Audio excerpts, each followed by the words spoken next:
Evet. Sen onu sıkıştırabilecek misin? Sıkıştıracağım. Vallahi hiç.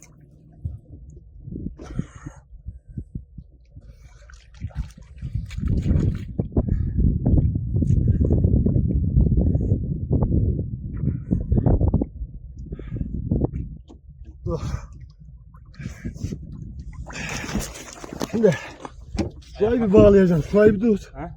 Bak şurayı tut hele. Bir dakika. Öyle bekle. Haydi. Haydi bir daha.